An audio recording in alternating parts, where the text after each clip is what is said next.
The parking lot outside the federal building on Front Street was empty at 6:42 in the morning, except for two black government SUVs and a handful of pigeons working the concrete near the drainage grate. The Marine layer had come in overnight and not left. The sky was the color of old pewter. The air had that particular San Diego chill that comes off the water before sunrise and settles into your joints before you've taken 3 steps from your car, the kind of cold that people from other cities never believe is real until they've stood in it. She was already there when they brought him out, standing at the bottom of the steps with a paper cup of coffee from the base commissary, still wearing the same gray blazer she'd worn 3 days ago when they first sat her down in that courtroom and read the charges against her. Her hair was pulled back with a rubber band, not a clip. No jewelry, no badge, no rank insignia anywhere on her body. She looked like someone who worked in an office somewhere, the kind of person you pass in a hallway and forget about before you reach the elevator. Admiral Richard Calloway came through the glass doors with 2 plainclothes agents flanking him and his wrist bound in a flex cuff in front of his body. 2 stars, 30 years of service, a chest rack of ribbons that would require a separate document to properly catalog. He was in civilian clothes, now pressed slacks, in a dark coat, and he walked with the posture of a man who had decided that the optics of this moment were beneath his concern. He reached the bottom of the steps. He saw her. For the first time in 3 days, something moved behind Richard Calloway's eyes. Not fear exactly, something older and less manageable than fear. The recognition that comes when a man finally sees the full shape of what has been done to him and by whom and for how long. She took a sip of her coffee. She let him look. Then she spoke. 6 years, Admiral. 6 years I made your coffee, filed your manifests, and documented every transfer you ran off the books. She did not raise her voice. She didn't need to. You should have checked the routing history on workstation 14B. Calloway didn't answer. The agents moved him toward the rear vehicle. The door opened and closed. The SUV pulled onto Front Street and disappeared into the gray morning. She watched until she couldn't see it anymore. Then she finished her coffee. 3 days earlier, Naval Base San Diego, the Naval Justice Building on Cushing Road, 08:53 hours. The corridor outside Courtroom C smelled like floor wax and the coffee from the break room 2 doors down. 14 people filed through the door in the space of 4 minutes. Officers in service khakis, 2 JAG clerks with laptops, a court reporter with a roller bag, 2 security personnel who took their positions near the side exit without being told where to stand. She came in last, Victoria Harmon, 42 years old, 5 feet 4 inches tall, 119 pounds. The gray blazer slightly worn at the left cuff, the kind of wear that comes from years of regular use rather than neglect. Hair pulled back with a rubber band she had found in the desk drawer at workstation 14B2 winters ago and kept using because it worked. She walked to the defendant's table and sat down. She placed her hands on the surface in front of her fingers, relaxed, and she did not adjust her position. She did not look around the room to see who was there. She breathed and she waited with the quality of patience that most people never develop because most people never have a reason to. She had been waiting in one form or another for 23 years. 4 more minutes was nothing. The charges were read by Captain Harold Fitch, 60 years old presiding officer, a man who had called this hearing for 900 and was already irritated that it was 901. He read from the formal document without inflection, the way a man reads from a list when the store is about to close. Article 132, Fraud against the United States, unauthorized transfer of military property, 40 M4 rifles, 22 M9 pistols, 12 tactical radios, 4 advanced targeting systems, total assessed value $4.2 million. Moved off the books over 6 months through a series of falsified transfer authorizations diverted to a civilian logistics company with no active military contract. The name on every document, V. Harmon. The username in every login record, V.Harmon. The IP address in every access log traced to workstation 14B, room 118, Pacific Fleet Logistics Office Building, 430 Naval Base San Diego. The digital signature on 16 separate authorization forms confirmed biometric match to the defendant. And 3 deposits into a bank account registered to Victoria Catherine Harmon, arriving from offshore shell companies through Cayman Islands, routing accounts timed precisely 7 to 10 days after each weapons transfer. Fitch set the document down. He looked at Victoria over the top of his reading glasses with the expression of a man who finds the whole situation mildly exhausting. Lieutenant Thorne, you may proceed. Daniel Thorne was 34 years old and had been a JAG prosecutor for 6 years. He was built for this room. Sharp jaw pressed uniform, the kind of easy confidence that comes from being genuinely good at a thing and knowing it. He stood at the prosecution table and opened his leather binder with the motion of a man who has rehearsed his opening without appearing to have rehearsed it. He was good at his job. That was the problem. He began with the login records, projected them on the screen at the front of the room. Username, timestamp, duration, IP address confirmed to the defendant's assigned workstation. He went through each of the 6 transfer events, methodically pairing each login with the corresponding authorization form, walking the panel through the chain of documentation with the calm precision of a man laying stones across a stream. The panel 3 captains and 1 commander, all in their 40s and 50s. None of them logistics officers, watched and nodded. At the defendant's table, Victoria Harmon said nothing. Her breathing was slow and even. Her eyes moved from Thorne to the projected screen to the panel and back again. She looked like someone watching a presentation that mildly concerned her, but did not surprise her. She looked above all else like she had nowhere else to be. Admiral Calloway was not a member of the panel. He had been invited to the hearing as a senior observer, invited specifically to underscore the severity of the offense to the presiding officers. 2 stars. Special warfare. The weight of his presence was supposed to communicate something the charges alone couldn't quite convey. He took the front row seat and settled into it with the ease of a man entirely comfortable in rooms of institutional power. He glanced at Victoria once briefly, the way you glance at a piece of furniture you're deciding whether to move.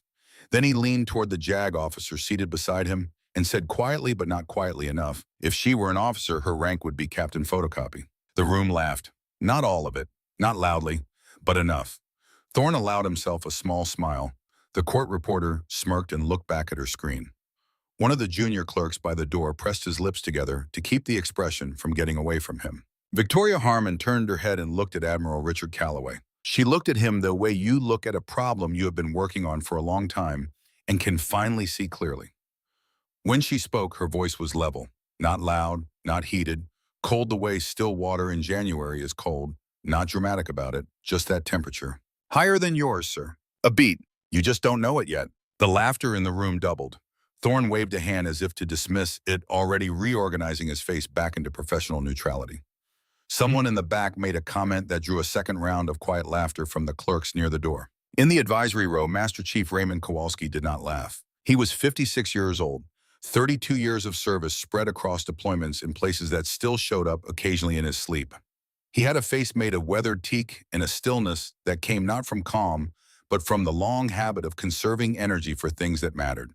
He sat with his hands on his knees and watched Victoria Harmon with the focused, neutral attention of a man running a diagnostic. He was not watching her reaction to the laughter. He was watching her hands. They rested on the table, relaxed, not gripping the edge, not white-knuckling the armrests. The hands of someone who was not in any operational sense afraid. He shifted his attention to her breathing. Her chest rose and fell with perfect, deliberate rhythm. 4 counts in. A pause, he counted it 4 counts. 4 counts out. He had seen that breathing pattern before. In a combat surgeon working a trauma case in Ramadi with inadequate lighting and 2 more casualties waiting outside.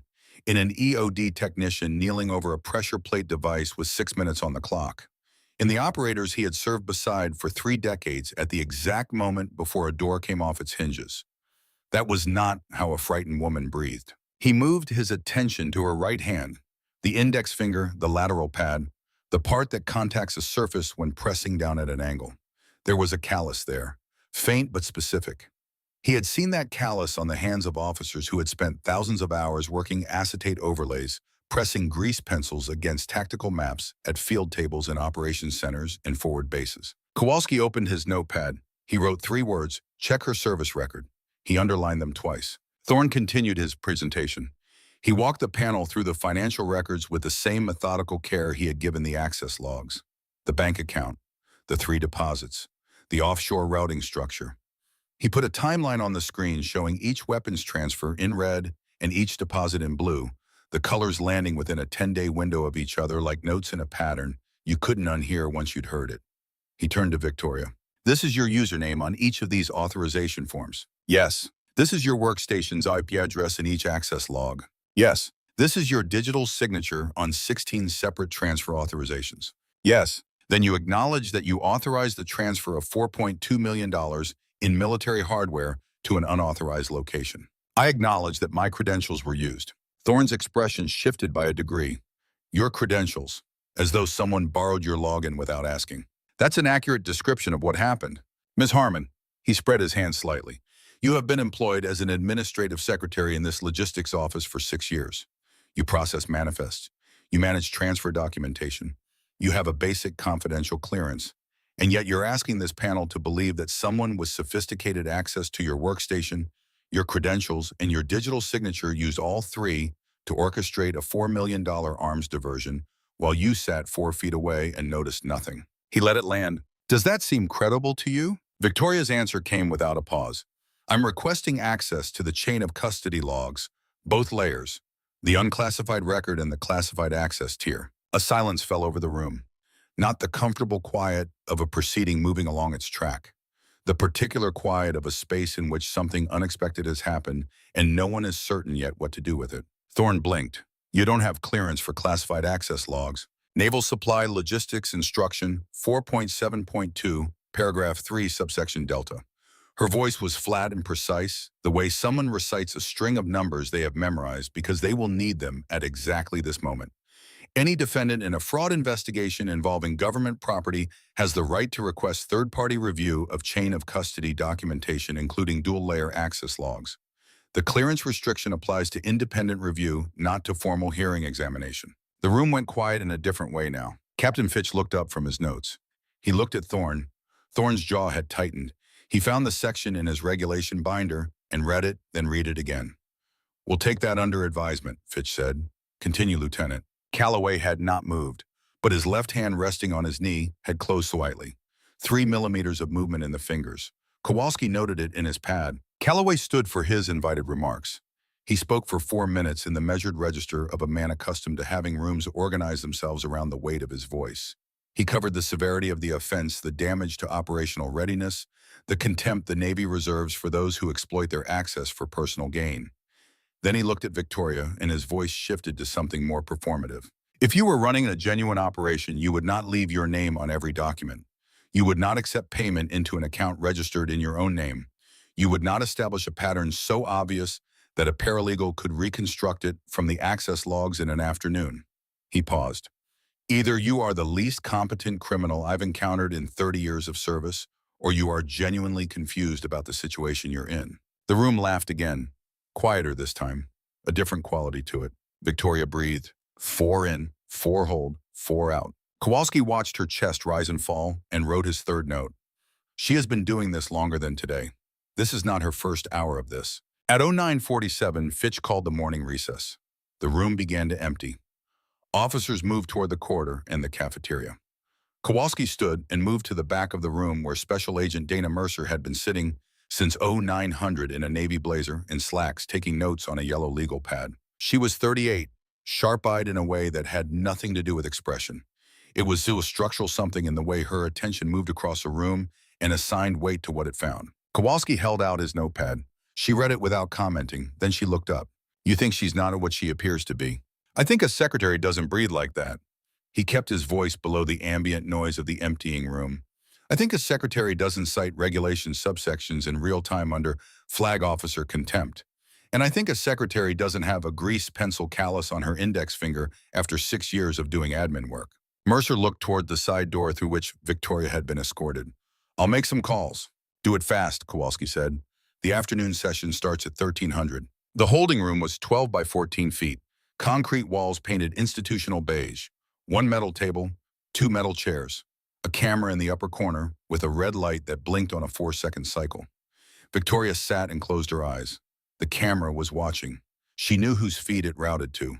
She had known since the hallway at 0847 that morning, when she had felt the specific texture of a man's shoulder against hers, and understood that Richard Calloway was doing exactly what she had spent 6 years engineering him to do, treating the woman at workstation 14B as furniture, as background, as the kind of person whose proximity you don't track because you have never once considered her a threat.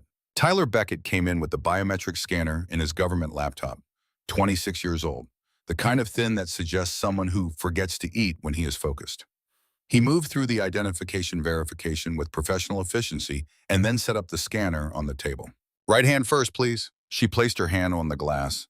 The scanner read. The green light confirmed. The laptop processed. Tyler checked the screen. His face changed. Not dramatically, just a tightening around the eyes.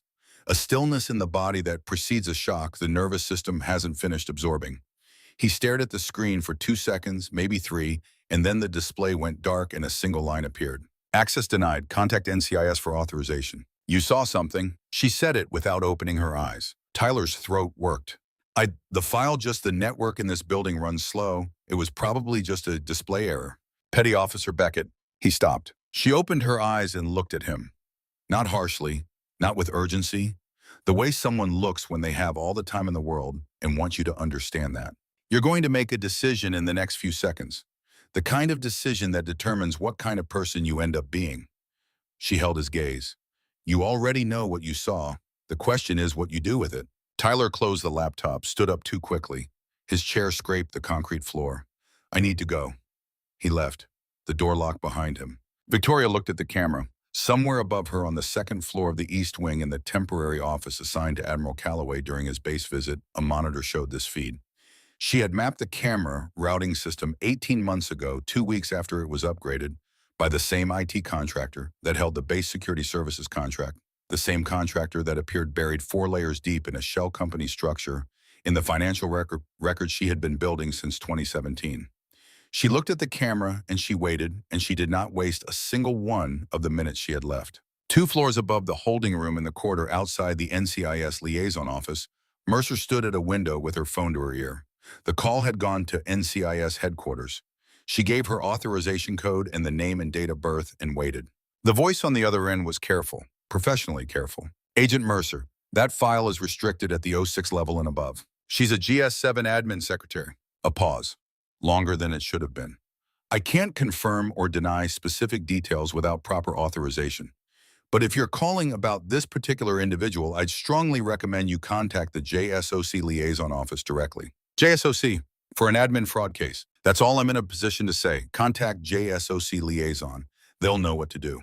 The line went dead. Mercer set the phone against her thigh and looked at the airfield in the middle distance, where 2 helicopters were parked on the tarmac in the gray morning light. JSOC, Naval Special Warfare. A file restricted above 06. A woman who breathed like a combat operator and cited supply regulations by subsection number and sat for 40 minutes under flag officer contempt without adjusting her posture once. She turned and walked fast toward the advisory wing. Kowalski was still in the corridor when Mercer found him. She gave him the call summary in 12 words. Something in the set of his jaw shifted. He looked at his notepad. Tyler had found him in the stairwell on the way back from the holding area, white-faced hands unsteady, speaking in a low voice about what had appeared on his screen for those 2 or 3 seconds before the system locked him out. A rank, a command, a clearance level, and a name. Harmon Victoria C., Rank Commander U.S. in Special Warfare Command. Kowalski looked at those words in his notepad. He looked at the initials, the name. In 1998, he had been a young petty officer at Naval Amphibious Base Coronado.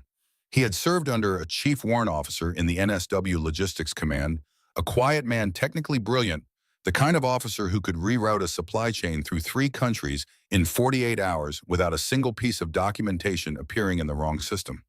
A man who had kept an entire SEAL team operational in the field when every standard resupply method had been compromised, finding alternate routes through sheer knowledge of how the system worked and how to move inside it without leaving traces. Chief Warrant Officer Thomas C. Harmon. He had died in Kunar Province, Afghanistan on November 14, 2001.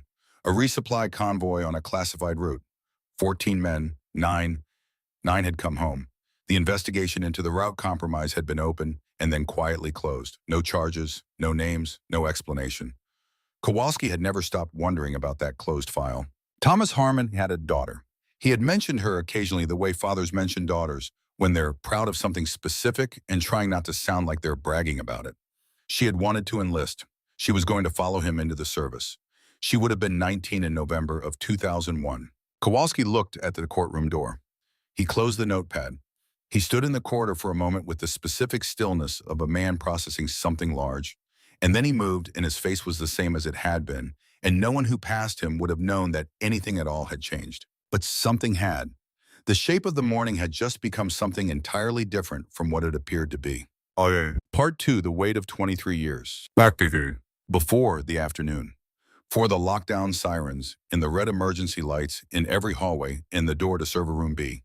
Before the sleeve and everything the rest of that day would become. Before all of it, there was a road in the Kunar Valley and 14 men and a November night that had no business being as quiet as it was.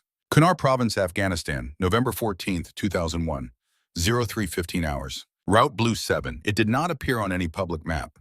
It changed with each use, the path adjusted by the logistics officer responsible for the convoy's planning. The new route communicated through the classified procurement system only to the personnel who needed it. A road that moved. A road that couldn't be anticipated because it didn't exist until 48 hours before the convoy rolled. Or so they believed. 4 vehicles, 14 men, food, medical supplies, replacement ammunition for Firebase Cobra's 82mm mortar teams. 2 M240 machine guns pulled from the reserve pool that morning. The convoy was running at 03:15 because darkness was cover, because the road was passable, because the intelligence picture was quiet. The kind of quiet that experienced men learn over time to distrust. Chief Warrant Officer Thomas Harmon was in the third vehicle. He was 44 years old. A man who had spent 21 years in the Navy moving equipment and personnel between places that needed them, keeping the machinery of operations alive through the particular combination of technical knowledge and creative problem solving that his trade demanded. He was not a shooter. He had qualified with a sidearm and a rifle, and he carried both, but that was not what he was.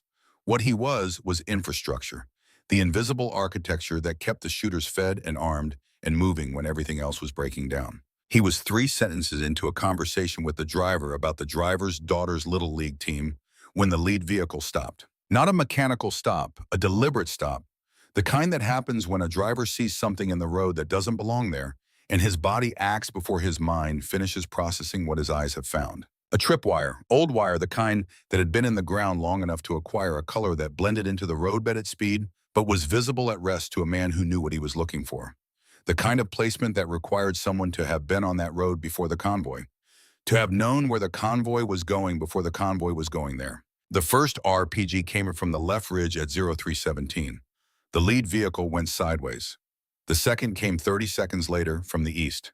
Then the small arms opened from both sides simultaneously, which meant multiple positions, which meant coordination, which meant that whoever was in those hills had been waiting with considerable patience for exactly this convoy, on exactly this road, on exactly this night. Within 40 seconds, 3 men were down. Thomas Harmon was out of the third vehicle before the second RPG hit. Not running from the contact, moving toward it, toward the downed men, doing the thing that his training and his character and 21 years of this life had made his automatic response to chaos. He pulled 2 men from the kill zone. He applied a tourniquet to a third in the dark with his hands in someone else's belt.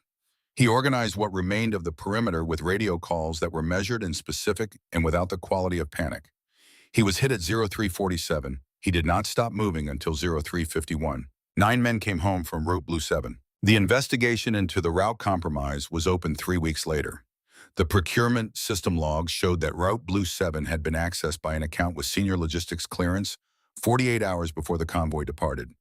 The account was traceable. The investigative thread was clear. 3 months after it opened, the investigation was closed. No charges, no names released. The file was sealed under a classification designation that effectively made it invisible. No explanation was given to the men who survived. No explanation was given to the families. The official record noted enemy intelligence capability as a contributing factor, a phrase that meant everything and nothing at the same time and was designed to mean nothing and did its job. Dover Air Force Base, November 19, 2001. A gray morning, the sky low and colorless, the wind coming off Delaware Bay with the specific cold that carries water in it. Victoria Harmon was 19 years old and wearing her father's old Navy baseball cap because she had not owned a winter coat heavy enough for this kind of morning, and she had not wanted to be cold. She stood on the tarmac with her mother, Margaret, 44, who had not spoken since the car, who held her daughter's hand with a grip that was not gentle and was not supposed to be. The aircraft came in low over the tree line and taxied to the far end of the apron. The casket came off in the hands of 8 men who moved with the controlled care of people who understand the weight of what they are carrying in every sense that weight can be understood. In the car afterward, her mother pressed a hand against her daughter's cheek and held it there. Then she said, "Come home to me. Whatever you do out there, whatever you decide to do with all of this, come home to me." Victoria put her hand over her mother's hand. "I will." 3 days later at Arlington, she stood in front of the headstone until the cemetery workers began moving in the distance and the afternoon light started to go. She took the log/ops unit coin from her jacket pocket, the old design, the one her father had carried since 1994, and placed it at the base of the stone. Then she spoke quietly enough that no one passing could have heard it. Not a prayer, not a speech, just words between two people who had always understood each other without requiring much in the way of elaboration. She made a promise. Two promises, technically, but the second one she had already made. That one was to her mother. That one said, "Come home." The first one made at the headstone said something different. For 17 years after that morning, she tried to find a way to keep both. San Diego, 2016. She was 34 years old and a full commander in the United States Navy, NSW Logistics, and she had spent 15 years working her way into proximity with the procurement systems she believed had been used to compromise her father's route. 15 years of earned access. 15 years of clearances built honestly through work that her superiors valued without knowing what was driving it. 15 years of documenting patterns, cross-referencing access logs, following financial threads through shell companies and contract structures, and the kind of institutional complexity designed by the people who design it to make itself impossible to follow. She had a name. Richard Calloway, then a captain rising toward his first star. A man whose access to the Pacific Fleet procurement system in late 2001 could be traced through a series of log entries that were not supposed to still exist. A man whose name appeared buried in a contractor payment structure connected to an account that had received funds from sources a careful reader could link to private intelligence brokering. She had evidence, not enough for prosecution, enough to open a serious investigation that would generate more. She filed it formally, through proper channels, through the chain of command. Someone in that chain looked at what she had filed and understood what it meant for Richard Calloway's continued rise through the service and made a decision. The investigation that opened against her 3 weeks later was clean, professionally clean. Falsified signatures on procurement requests, offshore account activity in her name.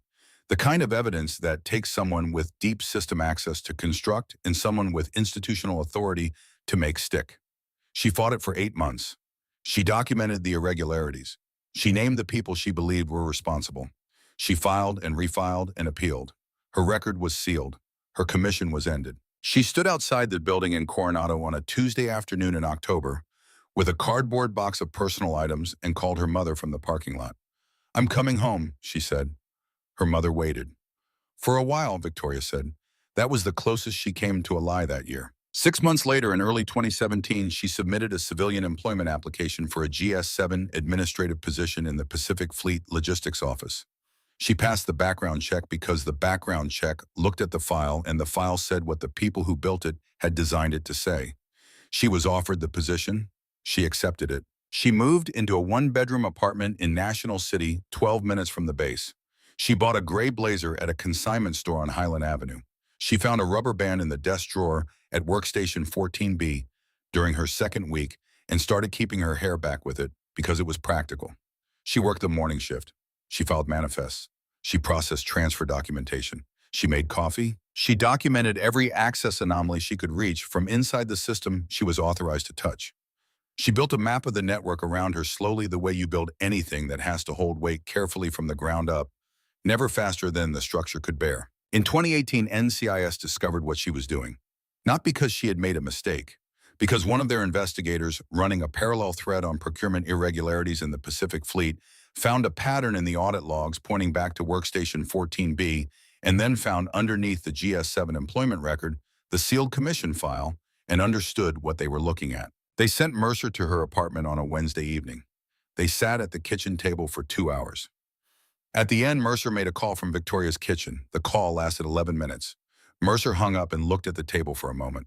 "They want to formalize it. JSOC liaison YG support a secure channel. Full operational backing. Under what terms? You stay in place. You keep building. You take the time you need to do it right." Victoria looked at the wall above the kitchen table where she had not yet put anything because she had not planned to be in this apartment long enough for it to matter. She was already revising that estimate. "As long as it takes," Mercer said. She kept building. 4 more years, 6 years total, 1 mission. The clock said 12:51 when the afternoon session was called back to order. The courtroom had refilled. The same 14 people plus Mercer in the rear row with a new legal pad. Calloway retook the front row. Thorne arranged his notes with the contained energy of a man preparing to close an argument he was confident he had already won. Victoria sat at the defendant's table. She did not adjust her position. She did not look at Calloway.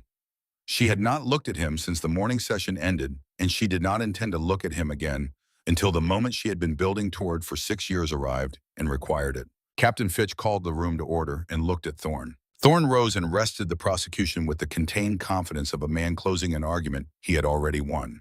Victoria then stood and requested a full system audit under SECON AV INST 5210.1, every access log, every procurement authorization, all personnel with procurement authority during the relevant period, including flag officers. Thorne objected. Fitch called a 30-minute recess for legal review. Calloway moved immediately. His call to Webb lasted 40 seconds. The instruction was simple. The audit would find everything. Server room B, copy and wipe before 1500. And one additional instruction, the Marlin Legacy access account had a secondary thread running. A civilian contractor inside Ironclad Solutions, whom someone had been cultivating for months. If that thread surfaced in the copied files, it needed to disappear along with everything else. The lockdown sirens activated at 1332. Red lights strobed in every corridor. The PA system delivered its automated instruction in a flat voice that communicated everything necessary and nothing more. Magnetic locks engaged on every external exit. Officers stood in clusters at locked doors, some with phones out, some arguing with guards. The building had become the specific kind of institutional chaos that happens when a large organization's security systems activate faster than its personnel can process why. Mercer came into the holding room without the formal approach of the morning visit. "Webb," she said. Victoria was already standing. "Server room B, 3rd floor, north corridor, past the emergency exit. He'll use the physical access port on the backup array, not the primary system." Mercer stared. "I designed the backup architecture in 2012, Victoria said. "I know where every door is." Mercer made her decision the way experienced agents make decisions when the situation has outrun the procedure. She unlocked the door. "Go." Victoria moved through the red-lit corridor without hesitation. Not running. Moving the way someone moves who knows exactly where they are going and has rehearsed the route in their mind many times over the course of 6 years. Mercer followed. Kowalski appeared at the second-floor stairwell door without explanation and fell in at the rear.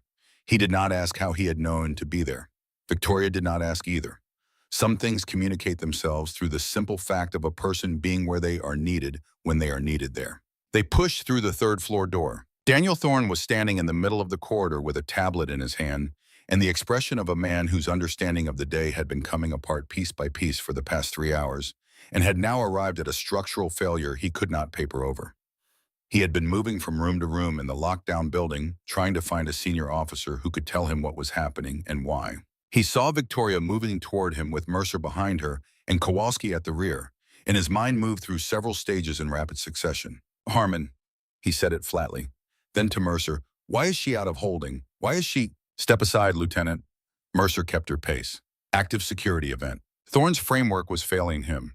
He had been a prosecutor for 6 years, and he was good at it, and being good at it had built a certain confidence in the adequacy of his understanding of situations. That framework was failing him now, and he did not have a replacement ready. He stepped into Victoria's path. "Who are you?" he said it straight at her. "Tell me the truth." He reached for her arm. His hand closed on the left sleeve.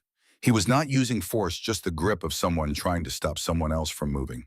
But the blazer was 6 years old, and the left seam had been weakened by years of use and the specific angle of stress that comes from years of carrying a heavy shoulder bag on that side. The seam gave. The sleeve tore from the elbow in a diagonal line, the fabric pulling open, and her left forearm was exposed from just below the elbow to the wrist. Thorne's grip loosened without him deciding to loosen it. The scar ran diagonally across the inner forearm, 5 inches of it, starting below the elbow, and tracking toward the wrist at the angle that shrapnel describes when it enters flesh at velocity and has to be removed in a field hospital with instruments that are not designed for precision work and light that is not adequate for the job. It had healed imperfectly, the tissue raised and irregular, the kind of scar that forms when a wound closes in the conditions where wounds must sometimes close. Below the scar on the inner forearm, a tattoo, small, faded. The black ink gone gray over many years on skin that had been through weather and stress and time. A navy anchor with a seal trident overlaid in the center. Below it, the Roman numeral 7 in the same faded ink. And beneath that, in small block letters that had softened at the edges over years, log/opiates.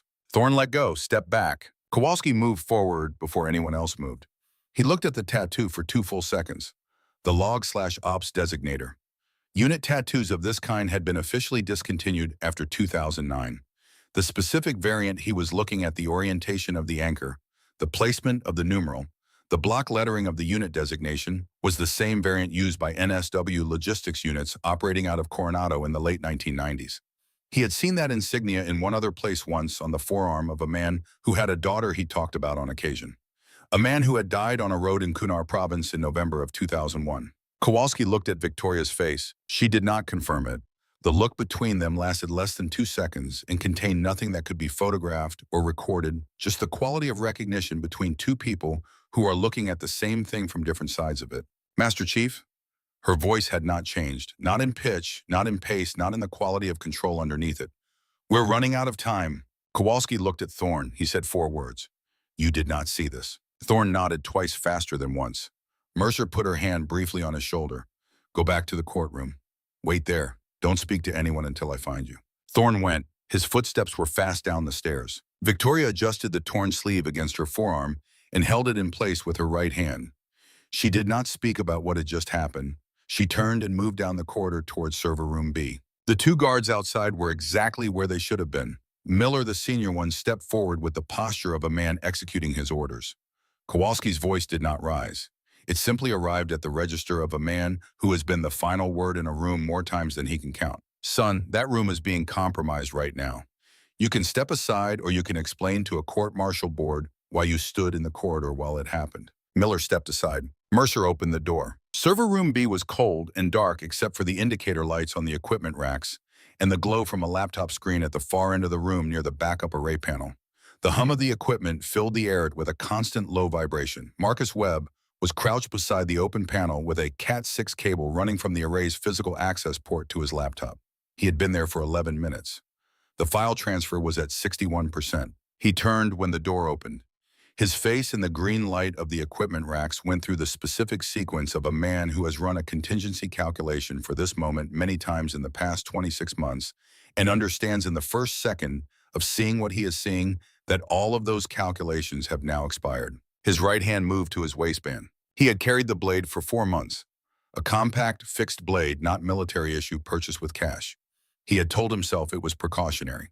He had also understood, from the moment he accepted the first payment into the account in Scottsdale, that there was a geometry to the situation he was entering, and that some of its angles pointed toward exactly this kind of room at exactly this kind of moment. The blade cleared the waistband. Kowalski covered the distance in 4 steps. 32 years of response training did not require his knees to have opinions about anything. He took Webb's wrist before the blade came up, applied the joint lock, with the economy of someone for whom this motion has become as natural as turning a door handle. The blade went to the concrete floor with a small, clear sound.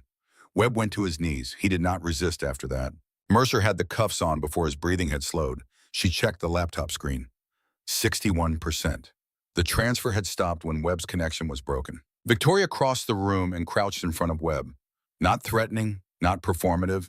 She crouched the way you do when you want to be at eye level with someone because the conversation requires it. The account in Scottsdale, she said. $14,000 a month, 26 months. He said nothing.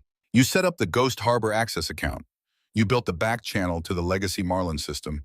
You were the technical architecture. Callaway had the authority and the access. You built the plumbing that let him use it. Webb closed his eyes. I know about the debt, she said. The medical bills, the tuition, the second mortgage. I know what they offered you, and I know why you said yes. She kept her voice level. In the fall of 2019, a SEAL convoy was ambushed on Route Tango 9 in Syria. 3 men died. The route had been sold using data that moved through the same system you spent 2 years maintaining for the people who paid you. She looked at him. Owen Maddox was 31. He had 2 children. Jason Driscoll had been married 6 weeks. Marcus Lee had 4 kids and was planning to coach his oldest son's baseball team that spring. Webb's eyes were wet. She stood. Whatever you decide to do with what I've just told you, do it when Agent Mercer reads you your rights. Mercer's radio crackled before she could speak. Agent Mercer, Admiral Callaway exited the building 9 minutes ago. Emergency override code on the main exit. He told the guard he had urgent JSOC business. He's in a personal vehicle heading toward the I-5 on-ramp. Mercer looked at Victoria. He's not running, Victoria said. Officer. She was already moving toward the door. He's making calls. He's trying to get someone to shut down the investigation before we finish building the record. Can he do that? She pushed through the server room door into the red-lit corridor. Not if my calls got through first. She moved toward the stairs. The building hummed around her. The emergency lights threw everything in red.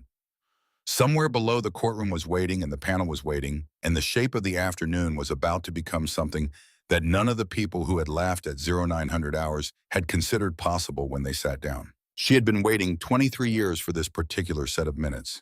She did not intend to hurry through them. Part 3.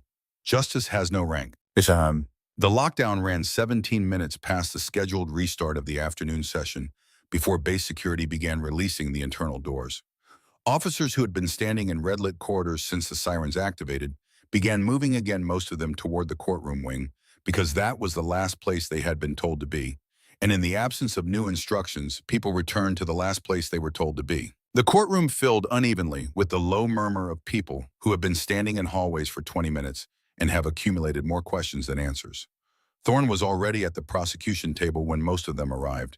He had been sitting there since Mercer sent him back from the third floor, hands folded on the table in front of him, waiting for the shape of the world to tell him what it had become. Captain Fitch took the bench.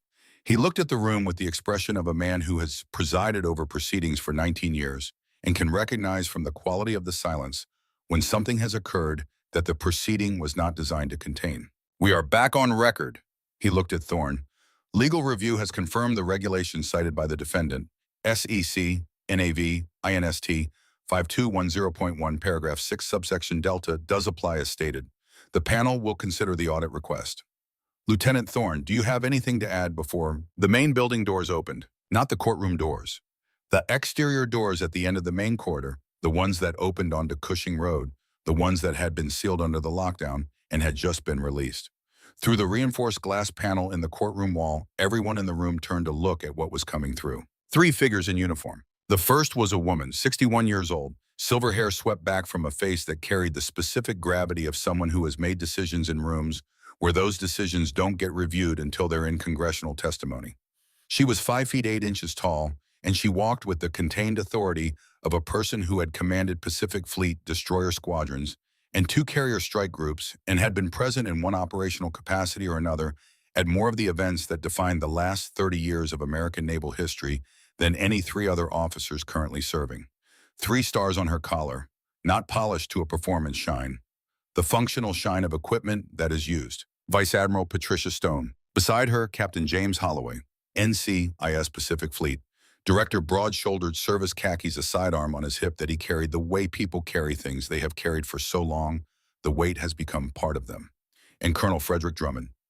OD Inspector, General, 59 years old, wire rim and glasses, the kind of gray that comes into a man's temples when he has spent 20 years reading documents that describe what institutions do when they believe no one is watching. He carried a black briefcase. It had the quiet weight of a thing that ends careers. The hallway cleared without anyone being asked to clear it. Officers stepped to the walls. 2 junior enlisted near the water fountain pressed their backs against the plaster and went still. Stone did not slow down for any of it. She moved through the building with the forward motion of a person for whom the concept of waiting for space to materialize does not apply. She came through the courtroom door. Every officer in the room came to attention. Not because, as anyone called it, because her presence made the motion involuntary in the way that certain things are involuntary. Stone scanned the room once, then she spoke. "Where is Commander Harmon?" The words landed in the silence of the room like stones dropped into still water. Victoria came through the side door. Her gray blazer was torn at the left sleeve. Her hair had come partially loose from the rubber band. There was a small abrasion on her right palm from the stairwell wall. She looked in the specific way she had looked all morning, like someone who had been through a great deal and considered none of it worthy of remark. Stone crossed the room in 8 strides. She stopped 3 feet from Victoria. Then Vice Admiral Patricia Stone raised her right hand to the brim of her cover and rendered a salute, sharp, formal. The kind of salute that has been stripped of ceremony and reduced to its essential meaning, which is acknowledgement of something that cannot be expressed in any other way. She held it for 3 full seconds. The room did not erupt. It contracted. The specific contraction of a space in which the air has been replaced by something that has more weight than air, and no one is certain yet how to breathe it. Thorne's tablet slid off the edge of the table and fell to the floor, the screen cracking down the middle. He did not look at it.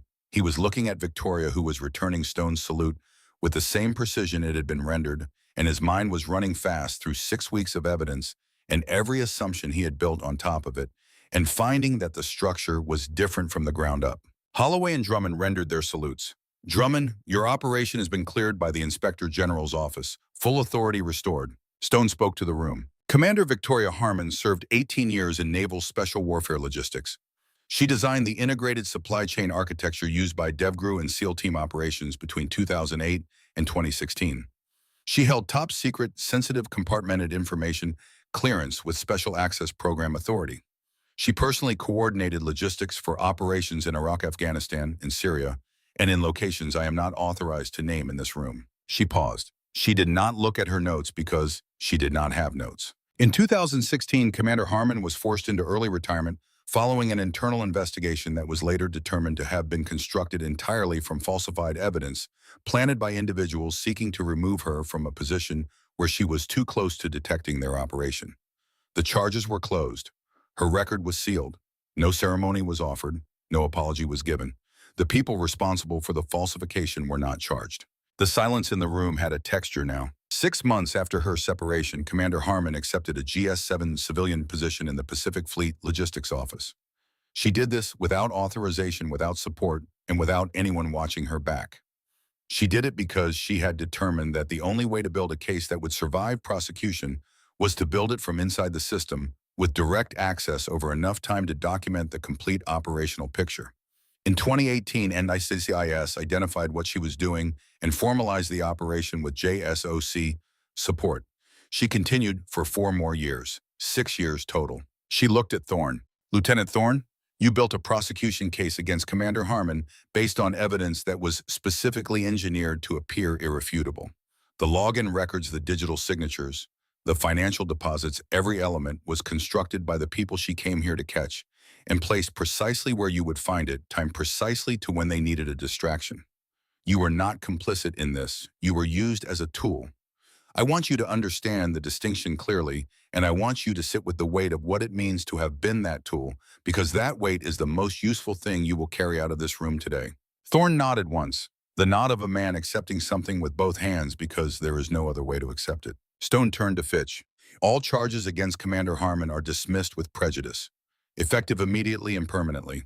The record will reflect that she was never properly a defendant in this proceeding." She looked at the panel. "Captain Fitch, I recommend a thorough review of how this evidence was accepted without a single procedural challenge." "Yes, ma'am." 2 words. Quiet. The words of a man who has just understood something about the morning that he will spend a long time processing afterward. Calloway's vehicles returned 18 minutes later. 2 NCIS vehicles pulled to the curb outside the main entrance. Between 2 agents in civilian clothes and flex-cuffed was Admiral Richard Calloway. He had been located on the I-5 on-ramp, stopped in traffic 3 vehicles from the merge, which is the particular indignity of a man whose exit plan did not account for San Diego traffic at 1400 hours on a weekday afternoon. He walked into the building with his posture intact. Whatever else Richard Calloway was, he was not a man who would allow the moment of his arrest to be the moment that his bearing finally failed him. He walked the corridor with the measured pace of a man who has decided that what is happening is beneath the level at which he operates. Victoria was standing at the end of the corridor. He saw her from 20 feet out. He walked the full 20 feet without slowing. He stopped at 4 feet close enough for a conversation. He looked at her for a long moment, running the final calculation in a system he had operated for 3 decades, reviewing every variable, finding no exit, deciding how to hold himself in the space where the exit used to be. "Commander," he said it was something between acknowledgement and contempt, the 2 things sitting in the word simultaneously the way oil and water can occupy the same surface. "You played your role very well. 6 years is a long time to play anything." "It is." Something moved in his eyes, not respect, something more complicated than respect.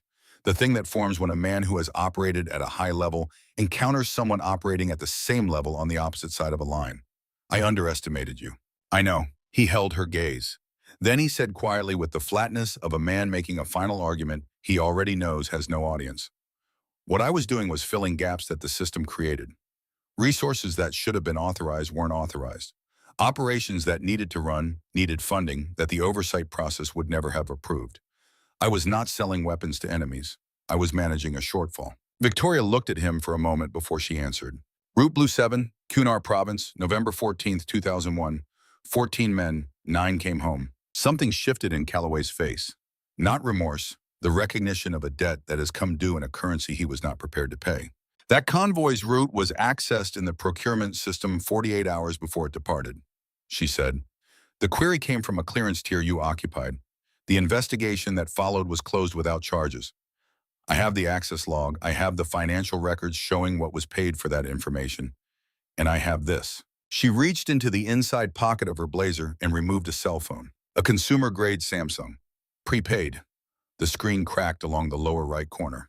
Calloway's eyes went to it with the specific velocity of eyes moving towards something they recognize and were not expecting to see in someone else's hand. This morning, Victoria said, at 0847 in the hallway outside the courtroom, near the water fountain on the south wall, you passed me on your way from the entrance to the courtroom.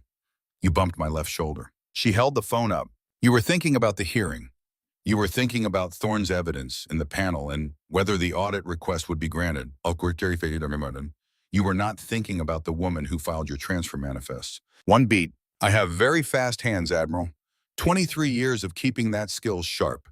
It comes with the training. Calloway looked at the phone. He looked at her face. He looked at the phone again.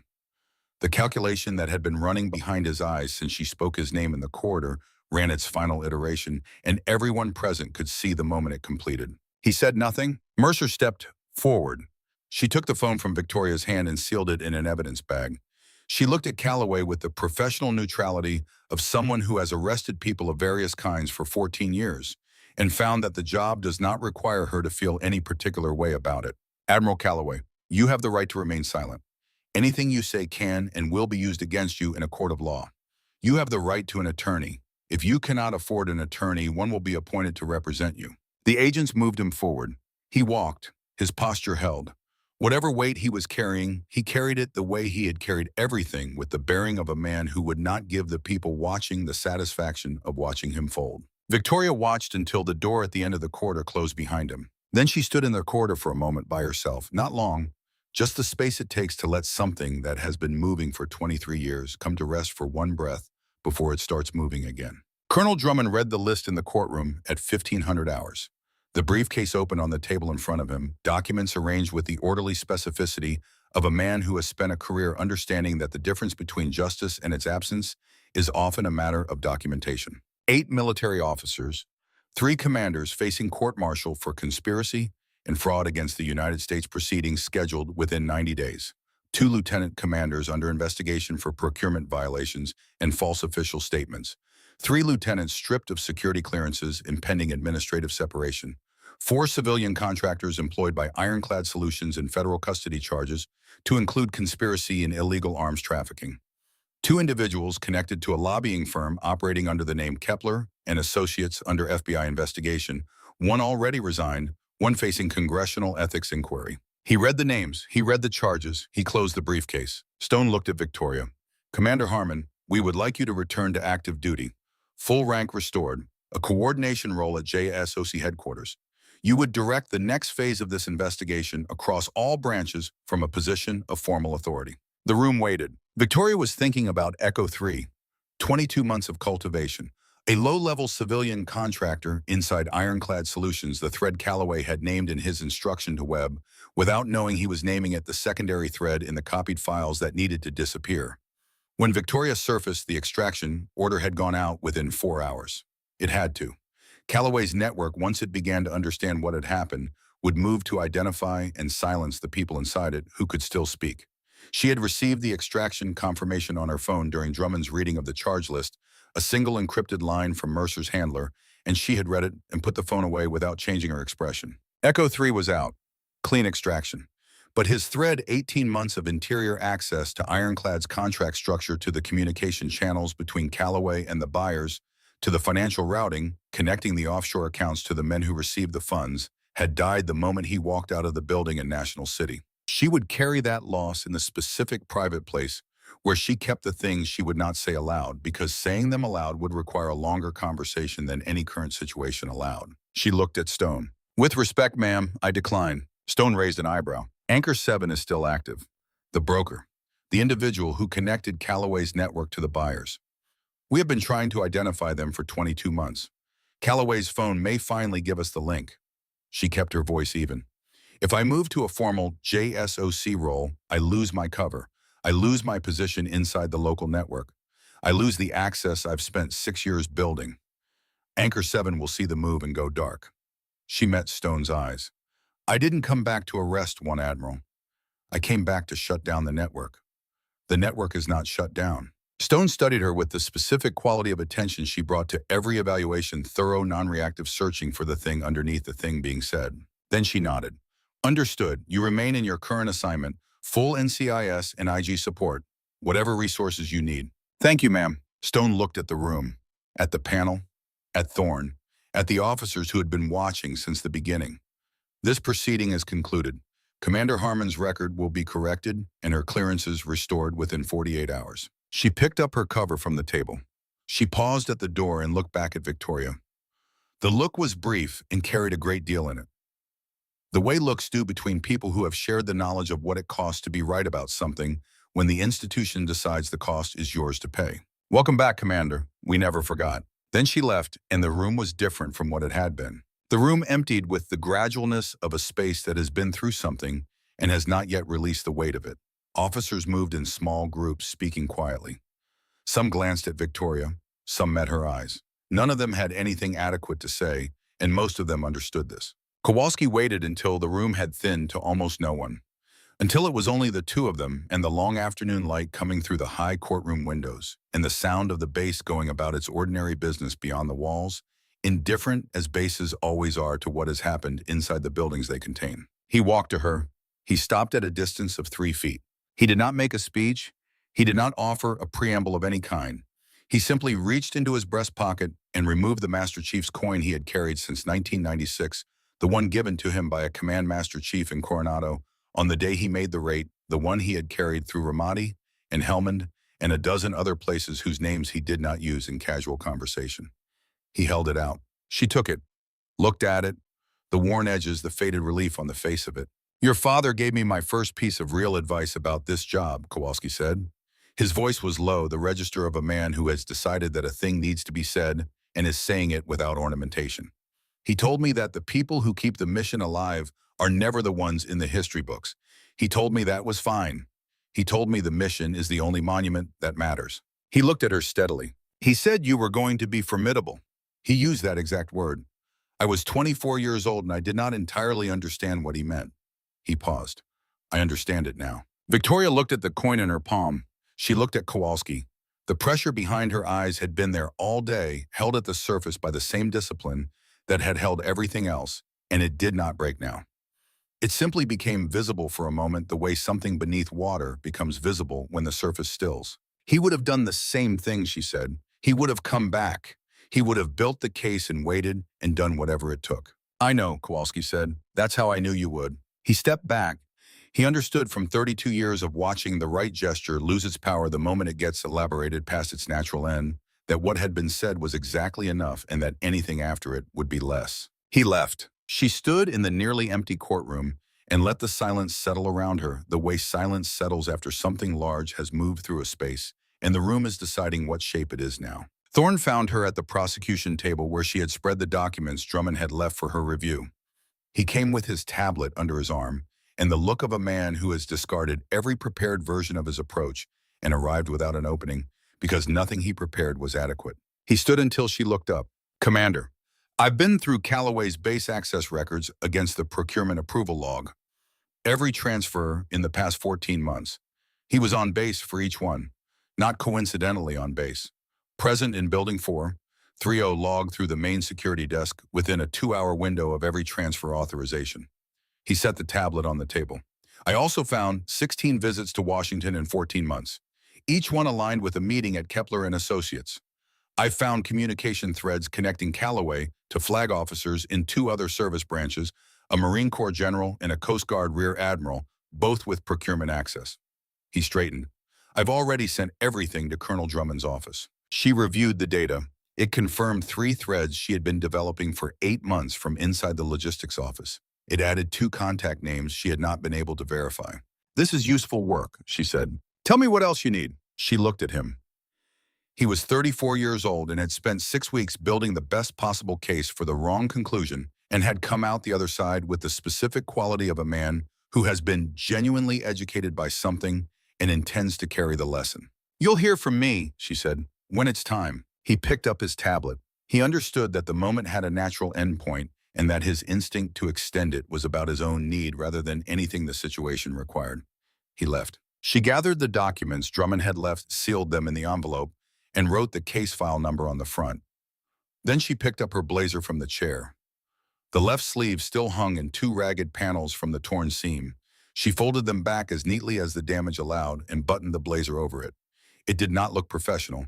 It looked like the blazer of a person who had been through something and had decided that the condition of her jacket was not the most pressing matter before her. She walked out. Section 60 of Arlington National Cemetery receives the morning light on an angle in November that does not flatter anything it touches. It illuminates the white stones with the flat clarity of a sky that has decided to be honest rather than beautiful. And what it shows is row after row of names and dates and ranks and the absolute democracy of the grass that grows between them without preference. She parked on Memorial Drive and walked in through the Roosevelt Gate at 0640 on a Thursday morning, 4 days after the courtroom, and 3 days after Calloway's booking, and 2 days after the paperwork that formally restored her rank and clearance, and removed from her record everything that had been placed there in 2016 by people who had needed her gone. She took the old path, the one she had been taking for 23 years, different versions of the same approach across different seasons and different weights of what she was carrying when she arrived. She found the stone. Chief Warrant Officer Thomas C. Harmon, United States Navy, born June 3, 1957, died November 14, 2001, Kunar Province, Afghanistan. He kept the warriors fed, armed, and moving. The inscription had been her mother's idea, and her own simultaneously, the kind of agreement that forms between two people who have loved the same person and understand him well enough to compress him into 9 words without losing him. She was wearing the gray blazer. She had taken it to a tailor on Rosecrans Avenue 2 days earlier and had the left sleeve restitched. Not invisible mending. The seam was visible, a line of darker thread against the gray, running from the elbow to the shoulder where the fabric had been reattached. She had looked at it when he handed it back and had decided not to buy a new blazer. The seam was part of it now. She crouched in front of the stone. She reached into her pocket and took out the log/ops coin. The old design, pre-2009, the one her father had carried from 1994 until November of 2001. She had been carrying it since 2002 when she retrieved it from the box of his personal effects that the Navy shipped to the house in Coronado. She had carried it through her enlistment, through her commission, through 15 years of building toward the moment she had just lived through, and through 6 years in a gray blazer at a desk in Building 430. She placed it at the base of the stone. Then she looked at his name, and she said the things she had come to say, which were not the same things she would have said at 22 or 30 or 38. The words were quieter now, less urgent, less freighted with the pressure of a promise still outstanding. 8 of them charged, she said. Webb took a plea. Calloway's court-martial begins in 60 days. The 3 commanders will follow. A pause. Route Blue 7 is in the official record now. The 2002 investigation is being reopened by Drummond's office. Not for prosecution. The statute is long past, but the record will say what it was. It will name what happened and who was responsible. She looked at his name. I know it doesn't bring you back. I know none of this brings anyone back. But the record will be honest. That matters. She stayed crouched for a moment longer. Then she did something she had not planned to do. She picked the coin up from the base of the stone and held it in her palm and looked at it. The anchor, the trident, the unit designator faded nearly to suggestion. An object that had been in daily contact with a person she loved for 7 years before it spent the next 23 years in her pocket. She put it back in her pocket. She was not finished yet. She stood and straightened the blazer over the rest-stitched sleeve and stood in front of the stone for one more moment in the flat November light. She was not performing a farewell or a tribute or a resolution. She was doing what she had always done in front of this stone, which was simply standing in proximity to him and letting that mean what it meant. She turned and walked back toward the car. The laptop was open on the kitchen table in the apartment in National City when she got back at 8:20. She had put water on for coffee and changed out of the blazer into a gray pullover and was standing at the kitchen window looking at the parking lot and the strip of pale sky above the building across the street when the notification sound came. Stone's encrypted channel. She sat down, read the message. Commander Harmon, preliminary forensic analysis of Admiral Calloway's burner phone confirms active communications with an individual using the identifier Anchor 7. Most recent exchange occurred 36 hours ago. Content references next shipment en route Delta 4 with a narrow operational window. The shipment has not yet moved. This appears to be an active, time-sensitive thread. Advise operational status and recommend next steps. She read it twice. Wrote Delta 4. She had been watching the edges of its procurement chain for 14 months from workstation 14B without enough access to see its center. Calloway's phone was the first piece of evidence placing a specific identifier in proximity to a specific scheduled transfer. 36 hours. The window was narrow, but it was a window. She pulled the laptop toward her and opened the folder she had been building for 22 months under the case label, Anchor 7 Investigation Phase 2. Dozens of files. Surveillance photographs taken from angles that did not announce themselves. Financial records compiled from access logs and cross-referenced to offshore routing data. A map with red dots at 8 cities: San Diego, Norfolk, Washington, Jacksonville, Pearl Harbor, Quantico, Camp Lejeune, Coronado, connected by lines that describe not geography but relationship. The anatomy of a network that had learned to operate in the space between oversight structures. She looked at the map. She thought about Echo 3, about what had been lost when he was pulled out, about the 18 months of interior access that had closed when the extraction order went through. She thought about the 3 men on Route Tango 9 in Syria in 2019, the same 3 she had named to Marcus Webb in the cold of Server Room B, the same 3 whose names occupied the specific part of her memory that does not lose things. She thought about her mother in the car outside Dover Air Force Base, the grip that left marks. Come home to me. She was home. She had been home every night for 6 years in this apartment, at this table building, the document that had just become something that would outlive Richard Calloway's career, and the careers of the 8 officers Drummond had named, and the 4 contractors now in federal custody. She typed her reply to Stone. 2 words, the same 2 she had used before, and would use again because they were accurate and contained no unnecessary weight and said everything that needed to be said. Active, hunting. She sent it. She poured the water into the coffee press and waited the 4 minutes and pressed it and poured the cup and took it back to the table. She opened the first document in the Anchor 7 file. A financial record she had built in March of the previous year. A thread connecting a Cayman Islands routing account to a secondary holding entity in Cyprus. She had followed the Cyprus account as far as she could reach from inside the building on Cushing Road.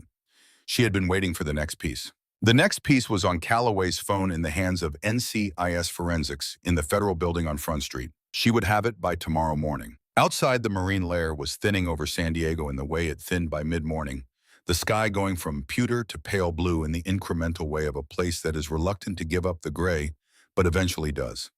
She could hear the distant sound of a carrier's engines from the direction of the base, the low mechanical presence of something very large beginning to move. She drank her coffee. She opened the next document in the file. The log/ops coin was in her pocket, its weight familiar against her leg, the same weight it had been for 23 years. The weight of something that belonged to a man who had kept the warriors fed and armed and moving, and who had died on a road that was supposed to be impossible to find and was not. She was not finished. The network was not shut down. The window on route Delta 4 was narrow and getting narrower with every hour that passed. She put her cup down and pulled the laptop closer. She began to work.